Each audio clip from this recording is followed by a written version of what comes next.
there have been multiple US Army military members who have been discharged with no explanation. And these are specifically individuals who are immigrants to the United States who agreed to participate in a program that would lead them toward citizenship if they serve in the military. Now, all of a sudden, a bunch of them, about 40 according to the Associated Press, have been discharged with absolutely no reasoning behind it. Let me give you some more of this reporting. Immigration attorneys say they know of more than 40 people who have been discharged or whose status has become questionable, jeopardizing their futures. Those who pressed for answers, to figure out what's going on with these discharges, said the Army informed them that they'd been labeled as security risks because they have relatives abroad or because the Defense Department had not completed background checks on them. And so now the argument is, we have now done these background checks and we have determined that you are a security risk. But as you're about to see from one lawyer, actually one person who helped craft this program, the background checks don't really indicate that they've ever done anything wrong. Take a look. One case where I actually got the report on the individual, there was nothing suspicious in the report. It said that he had an American flag on his telephone, his cell phone. They thought that was suspicious. And he had an Army bumper sticker on his car, and they had reported that as being suspicious also. It's highly suspicious because these are individuals who are in the country legally. They enlisted in the Army a long time ago. They've been cooperating with their background checks, and then all of a sudden, this week the Army decides they're just suddenly all national security threats and they're going to discharge them. It appears to me that what's going on is the Army got tired of spending resources processing the background checks that they were ordered to do, so they've come up with a specious excuse for kicking everybody out. Well, these individuals will be hurt, their families will be hurt, but more importantly, national security is going to be hurt. And these are some of the most highly qualified recruits that the Army's been able to enlist in recent years. So it's going to hurt national security to cancel all their contracts and kick them out.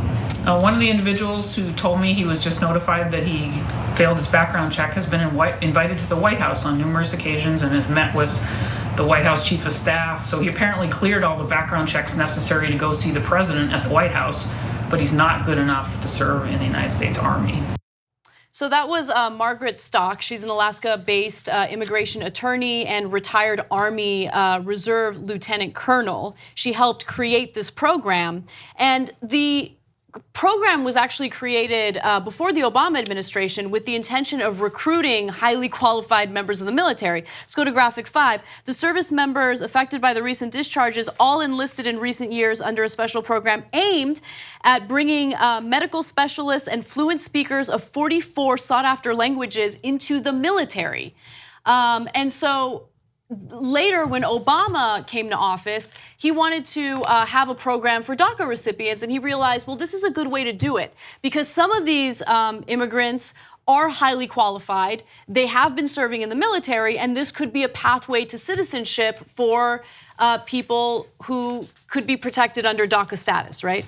And conservatives hated that. And so the Trump administration, I believe, this is my interpretation, behind the scenes is quietly discharging these people because they just don't like immigrants. It doesn't matter if they're serving in the military. It doesn't matter if they are not actually a national security risk. They want to get rid of immigrants, and it's even happening in our military.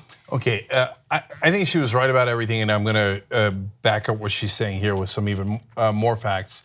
But I don't think she was harsh enough.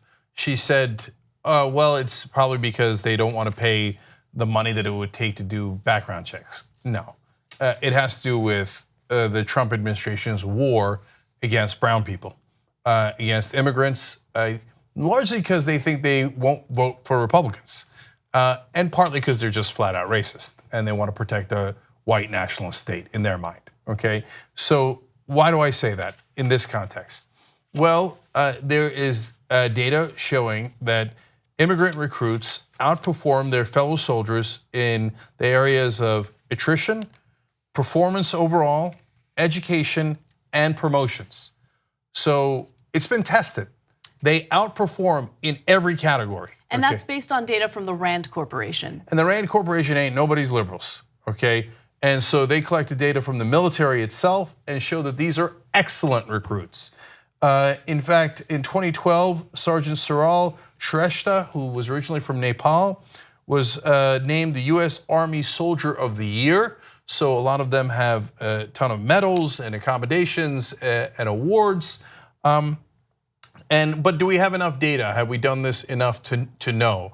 Well, since September 11th, the armed forces have had 110,000 members that started out as immigrants who are not citizens. They served in the US military, and so they have tremendous data on this, and it shows that they have been excellent recruits. Has there been any cases or a number of cases, a lot of cases where, oh my God, they come in, but it turns out they were double agents? No. Not that we know of immigrants in this category. And if you're wondering, wait, how does this make sense? These are all people who have never broken the law, including coming into the country illegally, but they don't have citizenship. The reason is there's a lot of ways that you can come here and be here legally without citizenship. So for example, a lot of them have student visas. And at some point while they're going to college here, go, you know what, I love this country and I'm gonna serve in the military. I'm gonna risk my life to serve and to protect in the United States Armed Forces, and a lot of them have died in that service, okay? And joining the military ain't no joke. We got nonstop wars going on, right? So, and so that would be one way that you do it. And now with the Dreamers, that's a second way that you can do it. There's a couple of other ways, but these are all people who follow the law. One guy who was from Iran said two things. He said, one, I did everything honorably and legally like they told me to, and I was so proud of it, but they kicked me out anyway. And he's like, and I can't give my name. Another guy from Pakistan said the same thing. He was in tears. He's like, I love this country so much. He said, the Pakistani recruit said, I was devastated because I love the US and was so honored to be able to serve this great country. Security risk. You know, look at the evidence that they had against them. They had the American flag on their phone. How's that evidence against them? They had an army bumper sticker on their car. That's because they're in the army. How is that evidence against them? No, these are all lies. These are perfectly good recruits. There's no reason to believe they're national security concerns, and they've been outstanding in the past overall, right? Why all of a sudden they're kicking out all the immigrants from the army? Because they don't want them to get citizenship, because they think they're gonna vote Democratic, and they don't like immigrants. They don't like foreigners. They just don't. And that is not just Donald Trump. It's almost the entirety of the Republican Party. So just call it what it is. Yes, and I want the Republican Party to call it what it is, because what they keep pointing to is people breaking the law. If you want to come to the United States, you got to do it the legal way. If you just do it the legal way, we'll leave you alone, right? We're not going to try to deport you if you do it the legal route. But even if you pursue citizenship the legal way under the Trump administration, the country will turn its back on you and you will get deported, even if you serve in the military and risk your life for the country. All right, last thing on it. Look, it is fair to say Republicans in the past have not been like this. George W. Bush started the program, okay? But right now, Trump is clearly headed in this direction. 88% of Republican voters go, God bless you, keep going in that direction. So you have to be accountable for your actions. And these are the actions of not just Donald Trump, but all the Republican voters who back him. Now, along those lines, in one of the cases, they had all this overwhelming evidence that the guy was super patriotic and he had told all of his friends abroad and family members, etc., how great America is. They received that evidence and used it against him. How? They're like, you see that? He knows all these people outside the country. Yeah, of course, he's an immigrant. He's by definition from outside the country. He came here, professed his love. They used evidence of that love of country, of this country, against him. You know, what does that show you? They don't care about the facts. All they care about is get the brown people out.